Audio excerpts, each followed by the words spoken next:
Yo, this your man KG Salon representing Salon, Sierra Leone, West Africa. You know what I mean? Yo, check out that Wicked. It's on streaming platforms right now, Spotify, wherever you listen to music at. And yo, check out my man GUTTA Magazine, man. They going in. We about to do this dope interview. Check it out. KG Salon, man. KG Salon on every platform. All right? Get at me. Africa, we up. Word. Marriage. It's Bash on the beat. Wiki, wiki, wiki, wiki, wiki, wiki, wiki. Man, KG Salon. I'm in this business, man. I'm in the music business. I'm in the movie business, you know, writer, all of that stuff. So just here, man, just share my talent with the world. That's what I'm here for.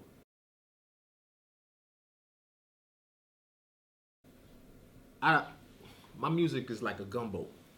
You know what I'm saying? You take a bunch of stuff and you put it in something, and you come up with something that appeals to different arenas. You know, not just regional. You know what I'm saying? Like all of us, we come out like we're from Brooklyn, from Jersey. You know what I'm saying? Like I didn't want to just do that.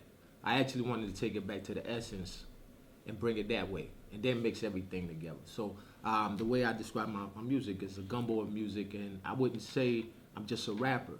I'm an artist. I draw. You know, you give me a slate, you know, clean slate, and I'm gonna draw something for you. That's what I do. I would categorize it as just I don't know. I think because we gotta have labels on stuff, and I'm not good at accepting labels. So I just say, man, it's good music. It's hip hop. It's Afro beats. It's, you know, it's all mixed together. So maybe I need to start a new genre. You know what I mean? Because it's just something that it comes from me, like my experiences in life, places I've traveled. I put that all together, and that's what I came up with. Honestly, I wasn't trying to follow anybody's model, even though I'm a big fan of, you know, the pioneers and the people that's doing it. But I just wanted my own lane.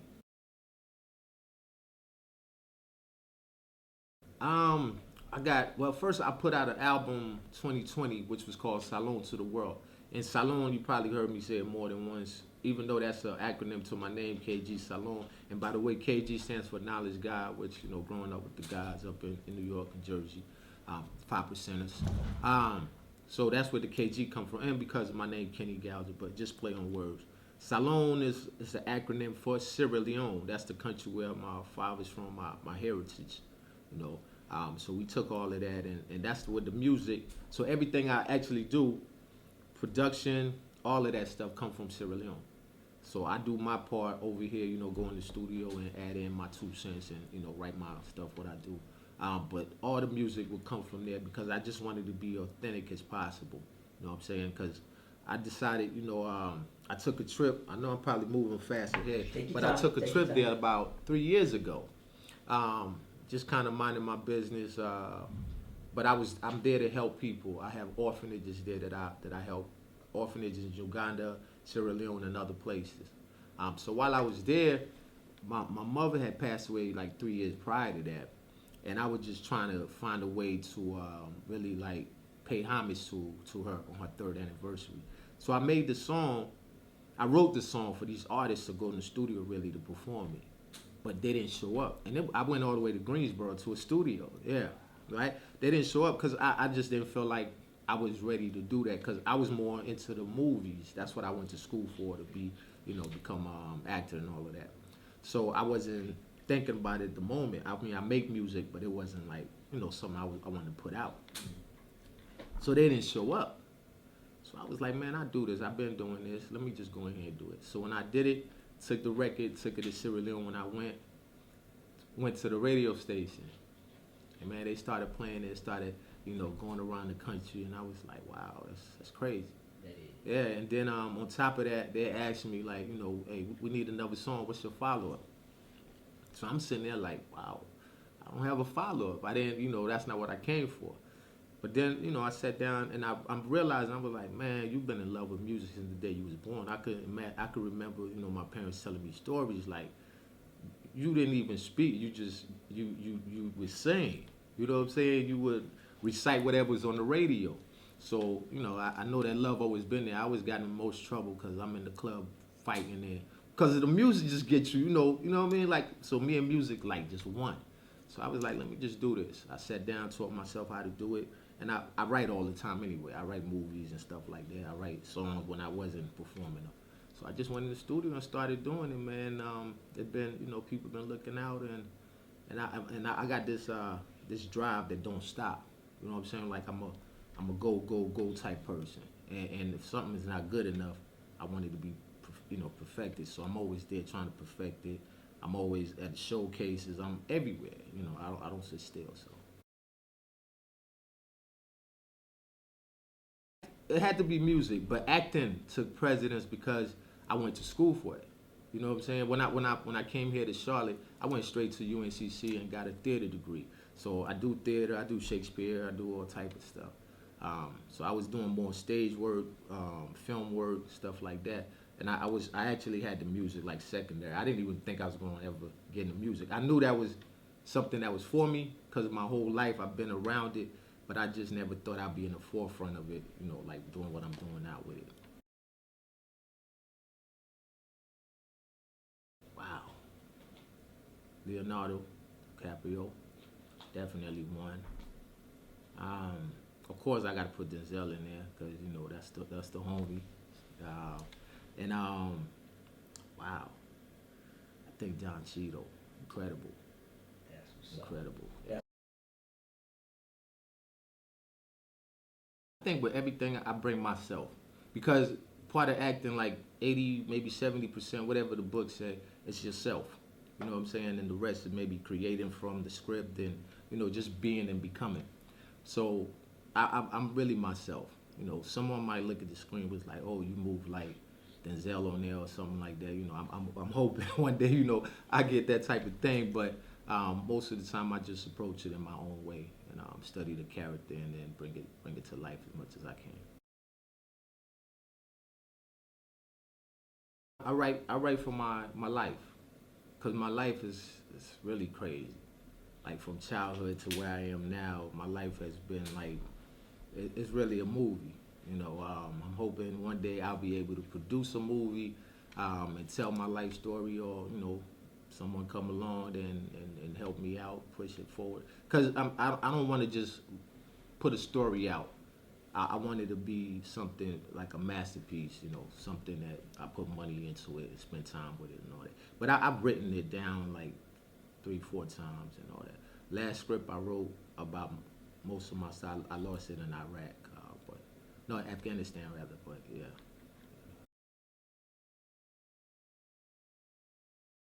how do I feel? I think I just be like, man, you've been through a lot. You know what I'm saying? And I don't know. I just tell myself like it's a purpose. You have some type of purpose. Cause at first I didn't see it myself. You know what I'm saying? I went through some situation where I got shot and I got stabbed 18 times. So you know, at that time you were just hard headed and running around the streets doing dumb shit. We curse a little bit. Alright, so just doing dumb shit, and even then I didn't even realize it. Like I was in a coma for like 3 days. You know what I'm saying? So when I came out of that, I started to change a little bit, but I still hadn't changed entirely. My first son, Karan, shout out to my son Karan. When he showed up, that's when I started gradually trying to change and you know just stay out of stuff. And the other part was I didn't want to. I wanted to make my parents proud. Like seriously, I know most kids don't say that, but I wanted to make my parents proud, not just for the fact that they're my parents, but because my father especially, I was. Let me back it up. Okay. So I was born in Sierra Leone, West Africa.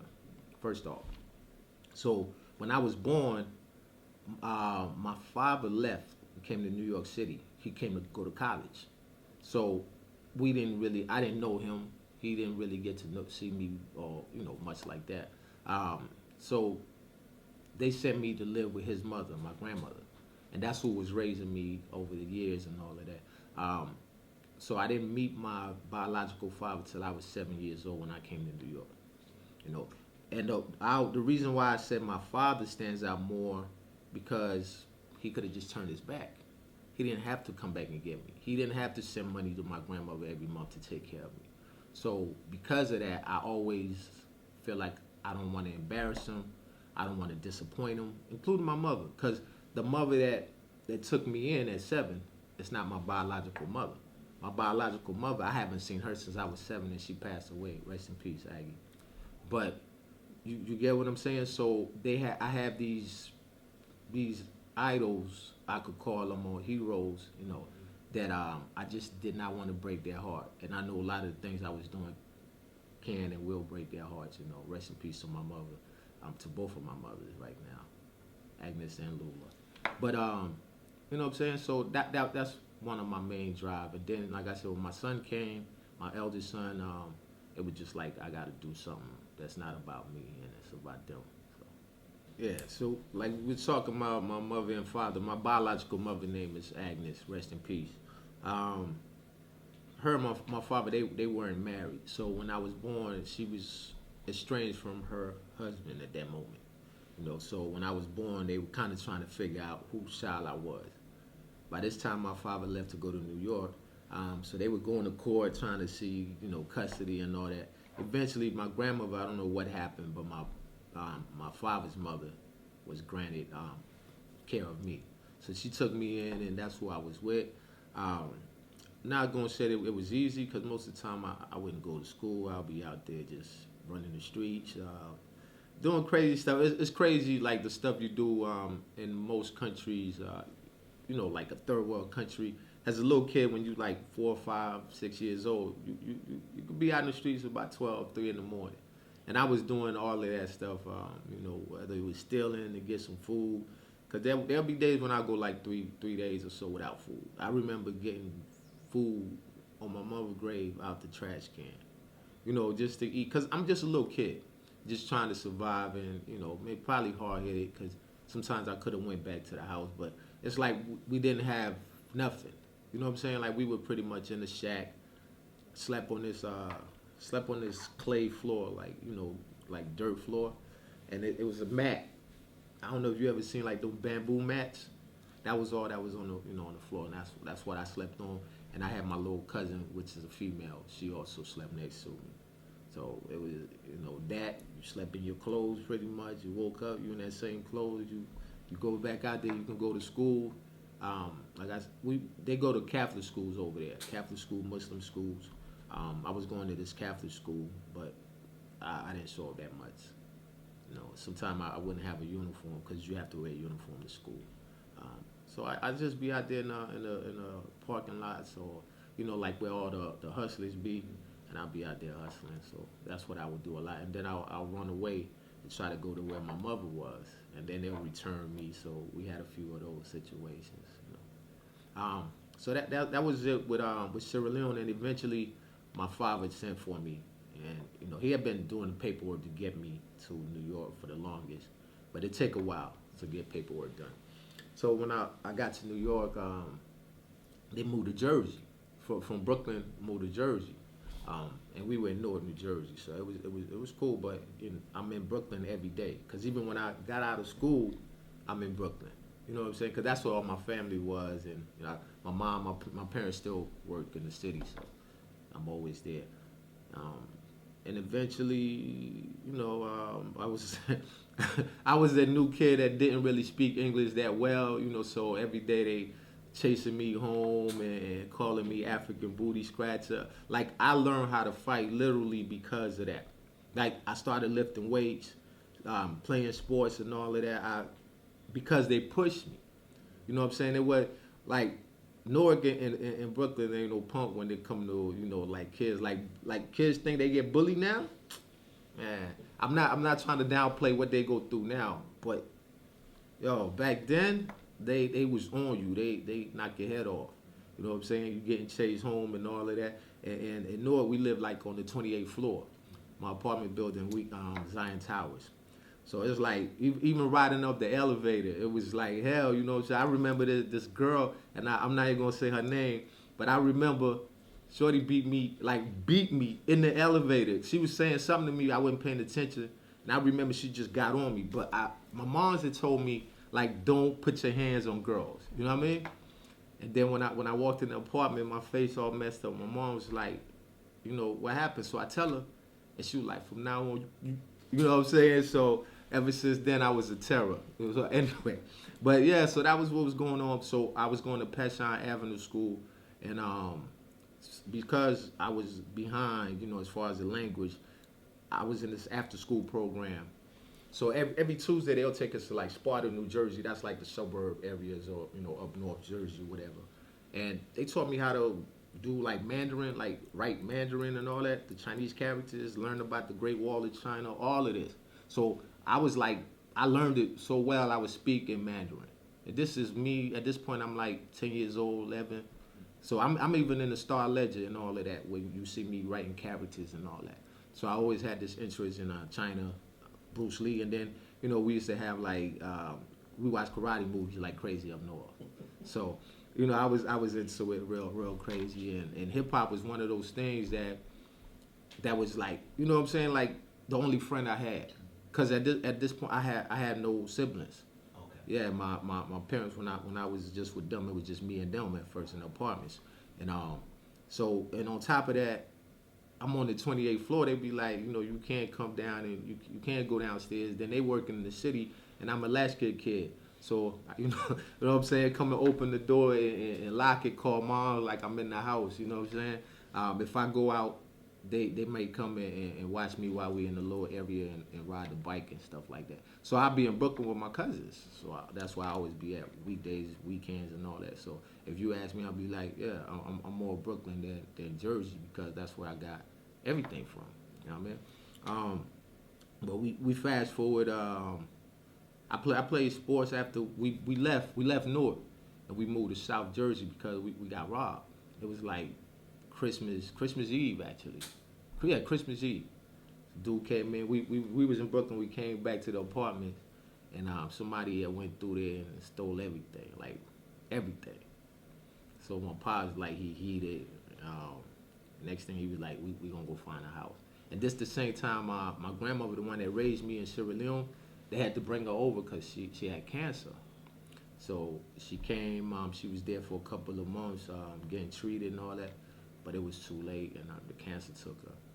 But so we ended up moving to South Jersey in a town called Lakewood. And this is when I was like, I guess, starting high school or whatever. We get down to Lakewood, but the people down there didn't like us. Now when I got down there, it was like my cousin Jay, Sam, and Anthony, and all them. They all came from the Bronx. They moved there too.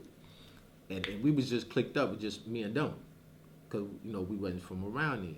So everybody hated us. You know what I mean? Like, I don't know if it was the girls or whatever that was, you know, what it was, but like they hated us every day. We was going to school. We had to fight, getting suspended left and right, all of that. But this is where I'm getting my boxing skills. You know what I'm saying? So I started boxing. I really was boxing and, you know, doing that shit real good. So when I graduated from school, well, I played football too. Played football, but the thing was I was alright, but I didn't stay focused. I didn't stay focused, man. Like the girls was like the girls, and then I caught on to the game, you know, trying to make some money. So I started heading out with the other people and all of that, and kind of losing focus and all. But like in school, they loved me every day, and I had this thing for modeling. Like I loved to get dressed. You know what I'm saying? I used to see all the hustlers and all that, and I just was like, yo, and it's just something that came natural too. Like my mom used to make sure, you know, I had to. Man, my mom was, rest in peace, my mom.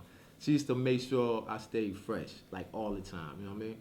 So I kept that up the whole time. So when I come to school, even in class, like French class, my French class teacher be like, "Can you come up here?" I go stand on the desk, and she's like, "Show us your socks and all that." Like I used to do a whole show, and, you know what I mean? So after a while, NAACP came to the school. They was doing something, and they was like, "We want you to model for us." So I did. That was my first time modeling and all that for, you know. So that's how the modeling thing came about. So I do that also.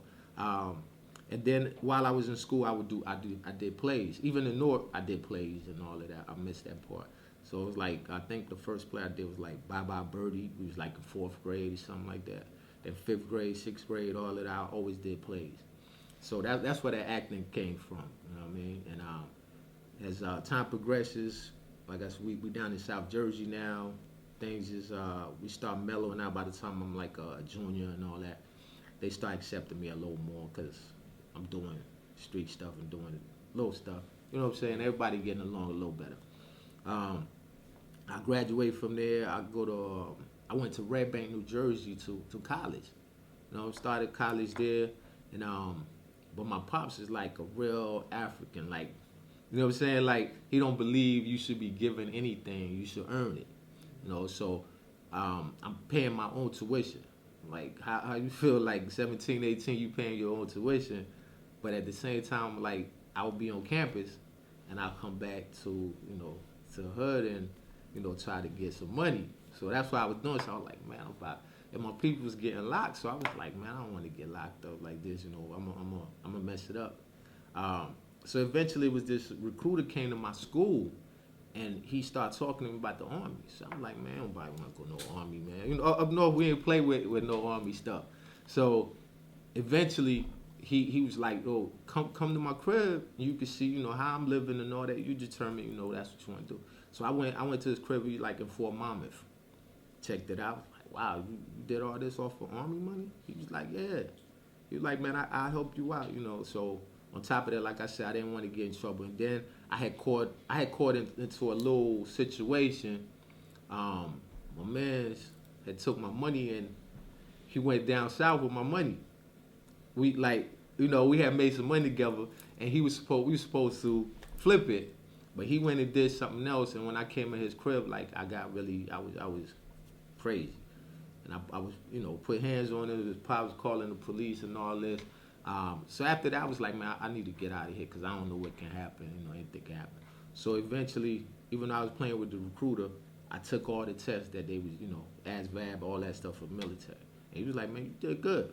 But in my mind, I still wasn't going. You know what I'm saying? I'm just playing with him because he'll take me uptown when I want something to eat, whatever I wanted. So the day came. It was like day after Christmas. I think, yeah, the 26th. So I'm chilling. I'm uptown with this girl, and my mom's calling me. Like, well, I called home, and she was like, you know, the recruiter's here. I said, for what? He was like, you supposed to leave for basic training today. I said, man, Mom, stop playing. She was like, you need to come back right now. So I get home. My mom's got my whole room packed out. Suitcases. Now, I know most people don't know when you go to the Army, you shouldn't have more than one bag or whatever. So it's only me out here. I got like 3 suitcases. So this man sit like 3 hours and wait for me. Because I'm still like, you know, I'm not even paying no mind. So when I get there, he was like, oh, I can get you another flight. Don't worry about it. So it's my first time coming down south. I'm down in South Carolina the day after Christmas, man. And I was just like, wow, this is crazy. And back then, like I said, I was just a little crazy. So I didn't listen to nobody. And I used to stay doing push-ups. But yeah, so that's where I went in the Army. Actually, one of the best decisions I've ever made, honestly, because it gave me an opportunity to become more responsible, more mature, and I got to travel the world, meet a lot of people, and provide a life for my family.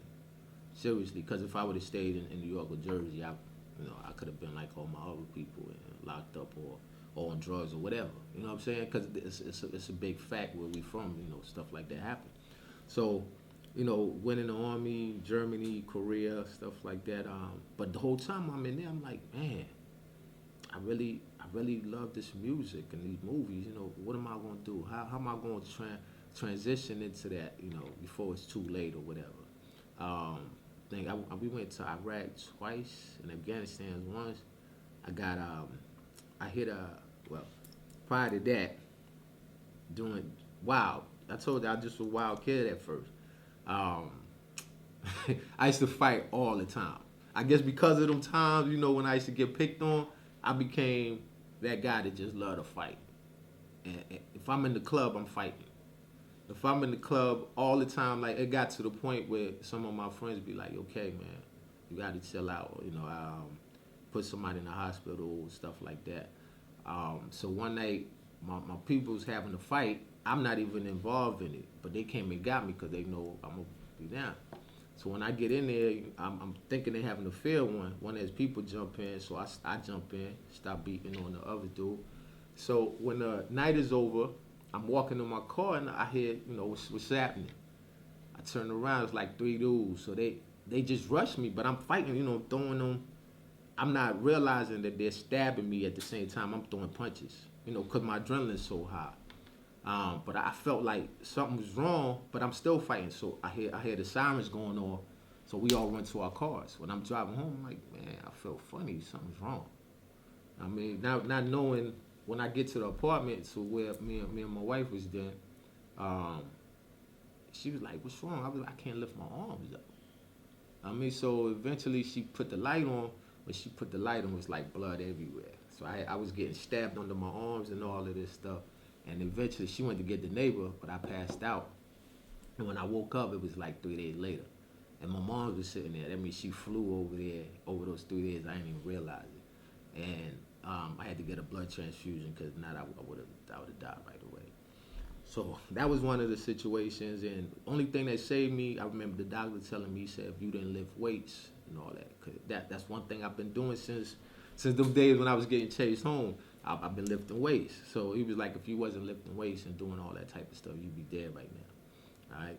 And so after that, we take off. We go to Iraq, Afghanistan, all of that. And I get hit by IED. All right. So I'm not going to go through that whole story, but I got hit by IED. I got a medevac from Afghanistan to Germany. And Landstuhl, Germany. I was trying to find the town. Landstuhl, Germany. I was in the hospital for a while there, and then they transferred me to Bamberg, where I was. So I went to treatment for a while. Like I had to, really learn how to kind of walk, do bodily function stuff all over again. But we made it through that. So I was just going through a lot of stuff, man. I went through a divorce. It was just hard times, man. It was really bad times because everything that I felt like I had built up, I was losing. I don't contemplate suicide because I'm not gonna kill myself. I got too much to live for. Too many people count on me. So I never thought about any of that. And then by this time, I got my second son, Emir, rest in peace. My daughter Sierra, and then I got two set of twins. Situation occurred. My youngest son and my twins are all the same age, different mother. So that's the time when I was, wild boy. But but I take care of my business, and they always with me anyway. So so as time progresses, man, it was time to get out the army. My mom had a stroke, and I was just trying to get from Germany to get to her, so I could be there for her. But the Army, they said that I didn't leave with permission, which was impossible because somebody signed all my paperwork. How am I going to leave a whole country, you know what I'm saying, and not be noticed? Because you got to have all type of paperwork and all that signed by the right people. So anyway, I come back stateside, and the Army was mad at me, blah, blah, blah. Fast forward, I just was like, you know what, I'm done. And then I met my wife now as I was leaving the Army. She came to Fort Gordon, Georgia. That's where her uncle was at, cause me and him was cool. And one weekend she was there, and I ran into her. And then from that day we just clicked up, and we ain't ever been apart since then. It's been about 10 years with her. She's from here, so at the same time I was like, man, you know what?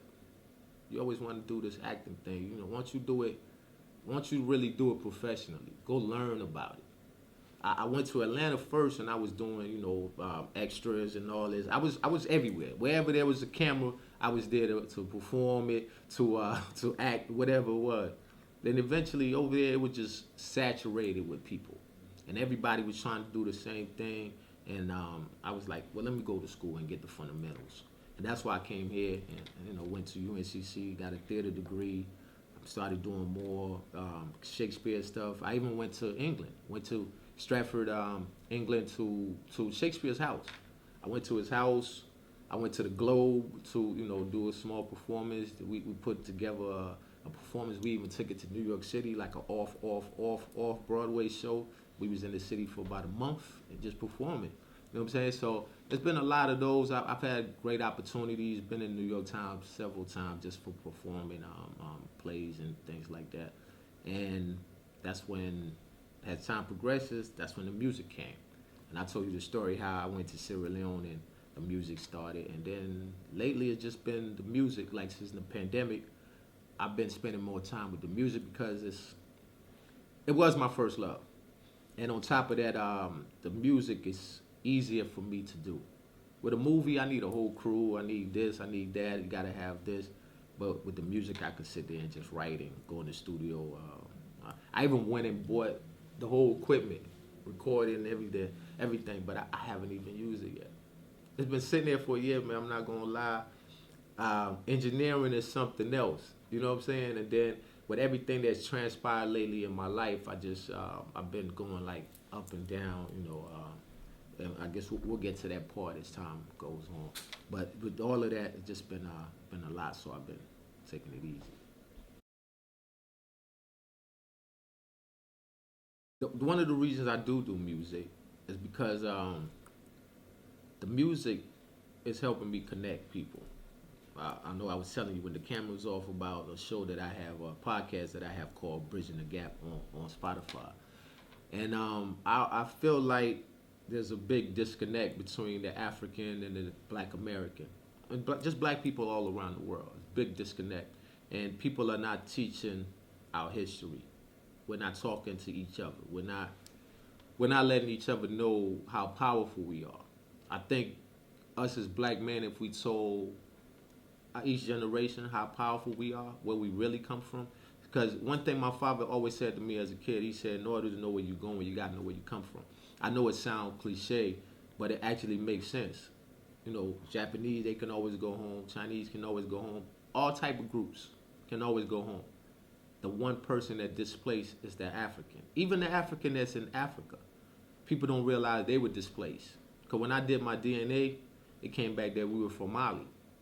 And Mali was, the dynasty, the empire, and all of that. So there was a movement of people as well. The people, the country of Sierra Leone itself and Liberia, when you do the history, those people all migrated into that country from America, from Scotland, from different places, from Jamaica after the slave trade. So if you do, your ancestry, your people may pop up in those countries because that's what we return to. Okay. But I think that big gap telling our generations that they're not, that they're kings, that they're queens, and, that everything began with them. Like, they are the reason why people exist. Because everyone comes from the Black man. That's a fact. That's a scientific fact. But people are not talking like that. They're not telling you that anything mixed with Black, you get Black. That's how powerful your gene is. They keep telling you your gene is recessive because they want you to think weak in your mind. You know what I'm saying? Like, maybe our generations are going down because we just stopped telling people how great we are. They think our history just is slavery, and that's not a fact. They don't even teach you the fact that even Hitler said the Black man was the original man. The original Jew. I don't really want to say that word because we don't want a controversy.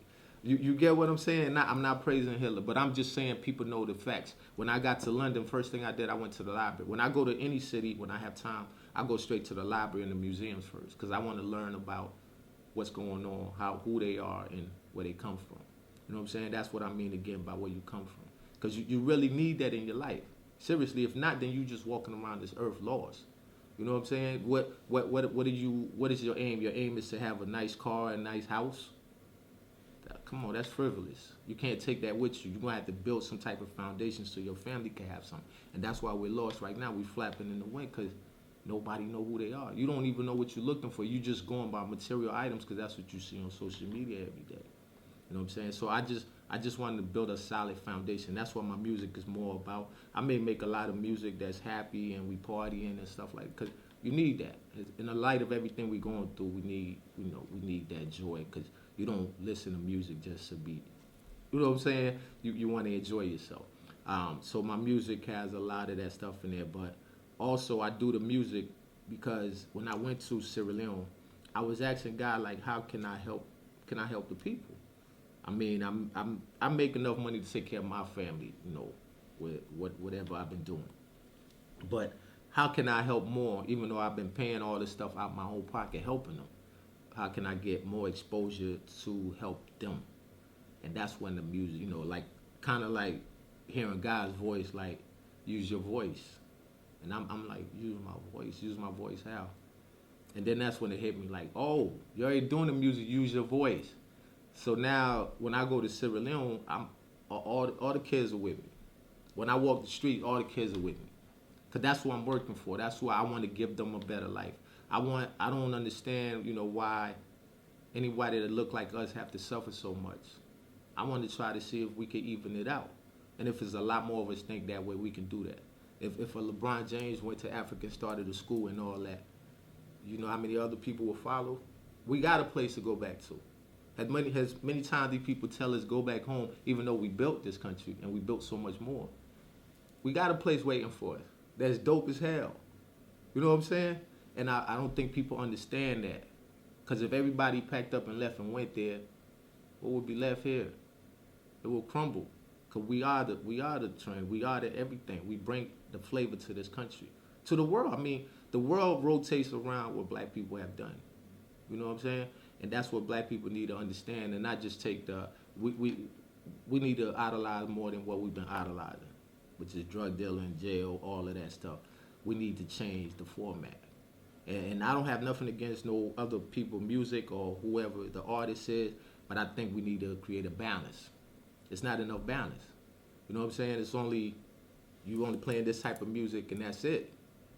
And what the kids gonna learn? You telling people that you can't be an artist after 25.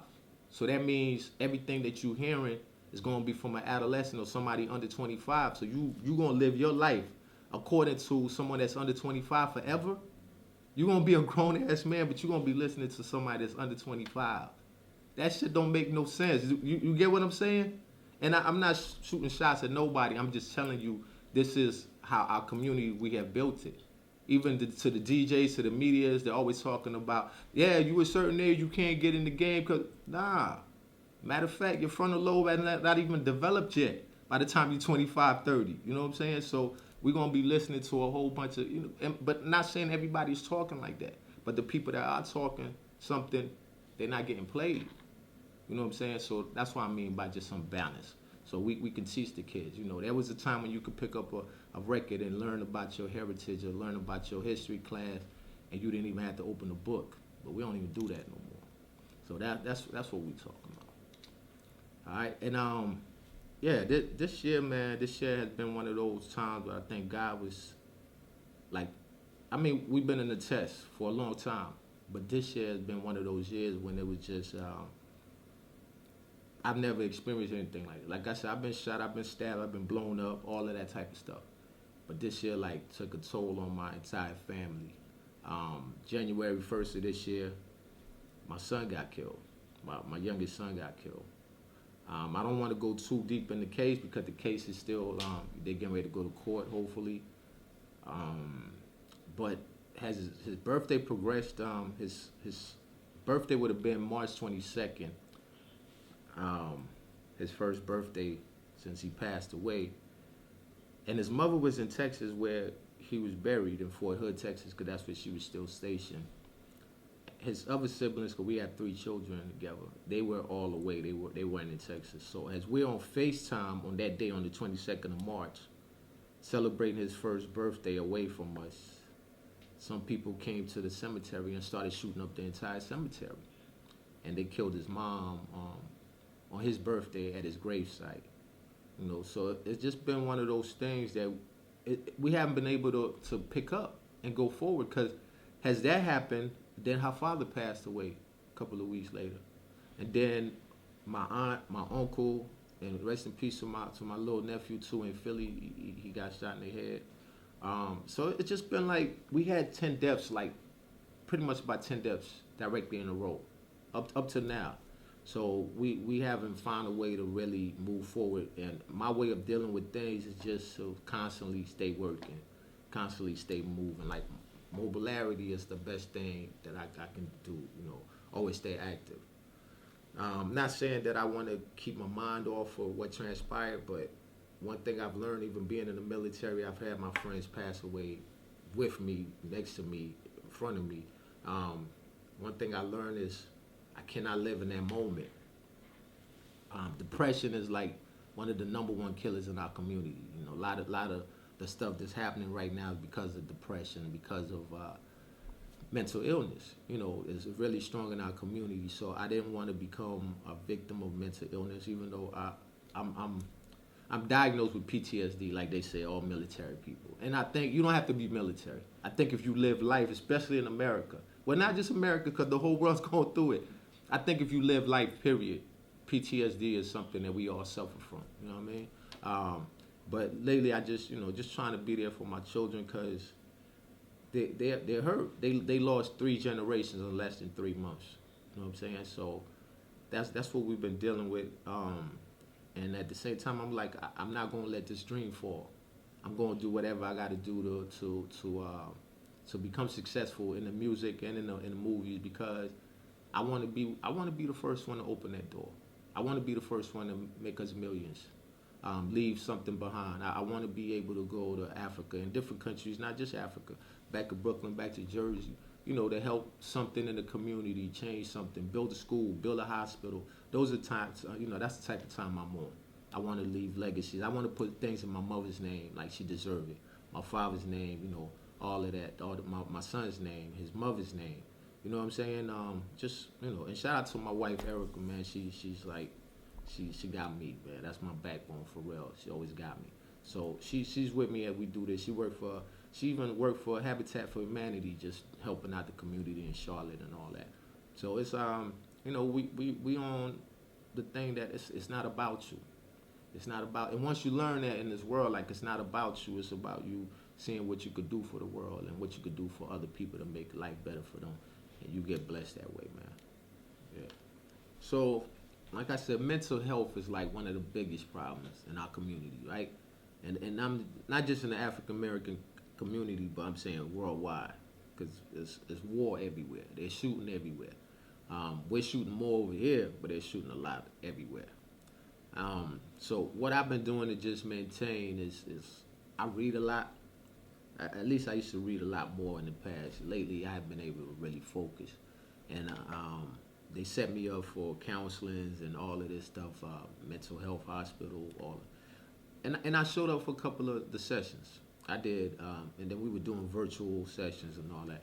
But I told a psychologist the other day, I said, I don't want to continue with the sessions. And he asked me why, and I told him, and he understood after I explained it. I was like, I could come here every day and I can sit with you and tell you my problems, but honestly, I'm counseling myself because you're sitting there and I'm telling you all of my stuff. And it's not the first time I went to a counselor, but I just didn't feel like it was helping me to the degree that I needed it. I think me being able to sit down and talk to any individual, that's part of my counseling. You know what I'm saying? Like talk to my family or my father. Things like that. Just a perfect stranger. Like we having a conversation, and we may get to some of the things that I've come to this year, because my story might be unique, but I'm not the only one. There's so many people going through it because gun violence is really like it's messing us up. Like I know so many parents that's burying their children lately. And like we always say, no parent should have to bury their child, but that's becoming the norm lately. You know what I'm saying? So I'm not saying my situation is any more special than theirs. I'm just saying we need to find some type of procedure to try to minimize the gun violence in our communities. We need to start talking to our youth, the generations that are coming up. And we just need to try to get them to understand who they are. And if they're having problems, they need to speak out. That's the thing. We were always taught not to cry, not to show our emotions, and put all that shit in the trash. You know what I'm saying? These 2022. We gotta be real with ourselves first before we try to be real with the outside world. Be real with yourself. If you need some if you need some help, let somebody know. Let somebody that you trust and are confident with talk to them and get some type of help. I don't advise everybody should be on those pills. You know what I'm saying? They gave me a bunch of pills to take for sleep, for attitude adjustment. I might took the sleeping pills once or twice, but after that, I left it alone. I don't want to be addicted to anything else. There's too many things out here to try to get us addicted to stuff. And I think if you build your relationship with God, honestly, might sound cliche, but that is a fact of life. It's one person that created you on here. Whatever name you may call him, Allah, you may call him, read the Torah, read the Quran, all of that stuff. Whatever name you refer to that individual as such, or that entity as such, that spirit, it is what it is. Build that trust with that spirit and talk to them. You know what I'm saying? He's accountable for you being here on earth. If anybody loves you, that's the person that loves you most. So that's all I do, man. I just keep it thorough like that, and I talk to God. I write down things, and I write down things I want to accomplish. Every morning I wake up, I go and I exercise. I even went and got a trainer, even though I was a trainer myself. But now I have someone who trains me physically, and I feel like if I want to get to a certain degree, I need to. You know what I'm saying? Like, let me give the reins to someone else. Because I've done everything I could do at my level. It's just like the music. I've done so much at my level. I need help. Somebody step in like, oh, let's take it to this degree now. Because I've been, I went to perform in Ghana. I went to perform in Canada. I went to perform in Africa. I did all this out of my own pockets. You know what I'm saying? So now I'm at the point where it's not like I'm looking for a label, but I'm looking for some help. Because I need to build a team. I don't really have a team beside me and a couple of other guys that's in Africa that help me with things. I'm doing all this. I'm financing all this myself. I'm making all these trips on my own. Last year I just tapped my wife like, yo, we're going to Ghana. She was like, for what? I'm like, I want to go do a video over there. I tapped one of the artists over there, one of the great artists. Shout out to Lyrical Joe. Went over there, made a song with him. We shot 3 videos, and right now, the pull-up video is like over 500K. On his own, you know what I'm saying? So it just been stuff like that, man. Just making things work. We were supposed to open up for Tia Savage. I was supposed to, but they canceled because of the weather. So just create more opportunities, more performance opportunities. I love to perform. Like I said, I'm always on stage anyway, whether I'm doing acting or whatever. So just transitioning with the music is something. If you know me, and I used to be in the club just wilding and all that, like. That stage was for me. Like it's always been in my DNA. I didn't listen to it, and it just kind of stumbled in there. And shout out to my mom, rest in peace. But because of her is the reason, I ended up stumbling in there. And because of taking the trip to Africa, we actually opened a lot of doors and opened my eyes to a lot more things that I already was aware of, So that's what it is, man. Like I said before, man, as a kid, I know this sound corny or whatever, but let it be whatever it is. I don't be caring what people say, man. I just be myself. But I feel like as a kid, you should always try to make your parents proud. I tell my kids that, like, when you violate your parents, curse them out, whatever you do, man, your life be short, or you won't be accomplishing them too much. You won't be successful. So I always set out, not because I'm a goody two shoes, but because I just want my parents to be proud of me. Rest in peace to my mom. I still do stuff every day to make her proud. You know what I'm saying? I'm thinking about going back to school to get my master's degree. And it's not for me. I'm not going to use it for nothing.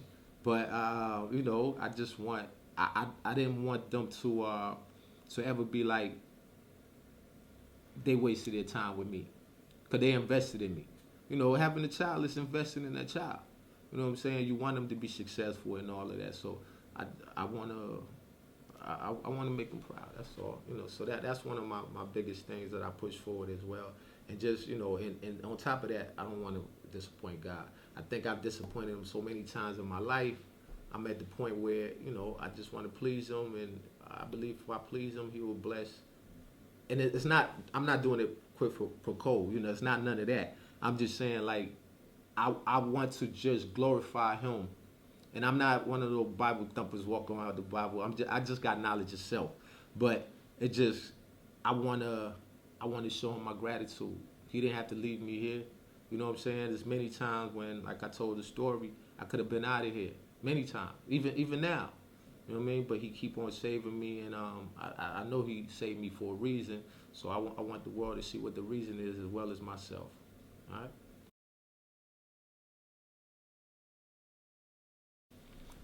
First thing I want to say, man, I want to shout out to God, like I was just talking about.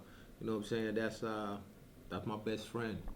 My second best friend is my wife, so shout out to my wife, Erica, man. I love you, baby.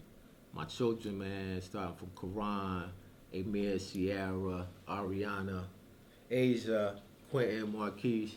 You know, I love y'all, man. You know what it is. So we just gonna keep taking this flag up. Shout out to Sierra Leone, cause y'all be holding me down. Africa, we up. We always up. You know what I'm saying? We about to really open up the continent for everybody to come through, so they could really learn who they are. You know what I mean?